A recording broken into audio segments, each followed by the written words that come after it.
Hello guys! Welcome back to my channel. So, eto, nandito na ako sa Butternut Tree Hotel and then eto ang aking review.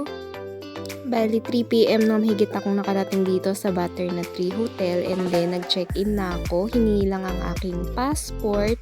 Tapos, meron siyang $100 na deposit. Kinash ko na siya para makuha ko rin agad. Guys, meron siyang initan ng tubig. Ang tubig ko, ito lang. Maghapon na kaya to, char. Tapos ayan, merong kape, may Lipton, merong sugar. TV sila, may aircon. Tapos parang naka-timer yung aircon nila. So ito, yung pang sa ilaw, sa power. Ayan. Ito dito. Ito yung sa CR, ito yung dito sa kwarto. So ayan siya. Ito yung aking kama. Ayan. Ganyan lang siya kaluwang. Ang aking bagahe. Ito yung nagayan ko na basura. Ayan. Meron silang storage box. Kaya lang wala naman yata siyang lock. So, hindi ko na rin naman magamit. Anyway, dinala ko rin naman yung importante kong gamit. So, wala namang mawawala sa akin kahit maninok. So, ayan.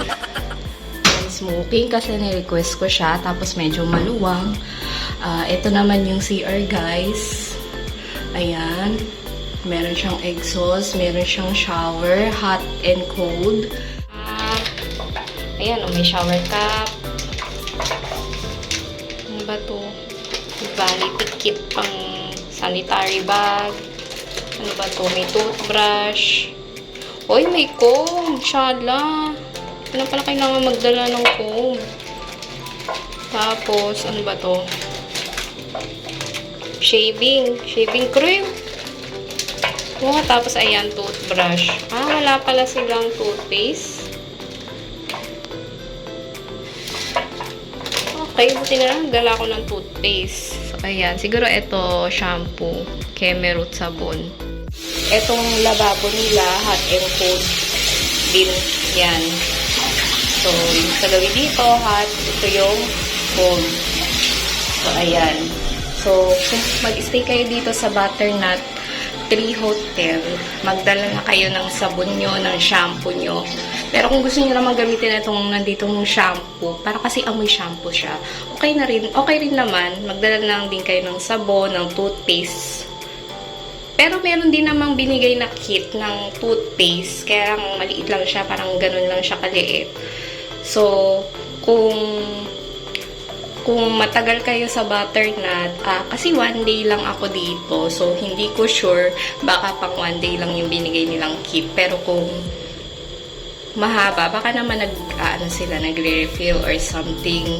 So, ayan, ganyan lang siya kaluwang. Anyway, may bidet siya, guys. So, ayan, carry lang. Sa mga bet na bet ang bidet. So, if ever nadadaling ko sila mama, siguro okay na rin na dito mag-ano ng hotel.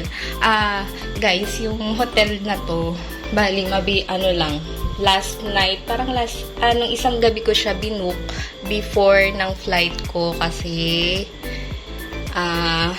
nag-book ako ng hostel, almost the same naman yung price niya. Kaya binago ko siya, kinancel ko. Dahil naman cancelable yung hostel na yun,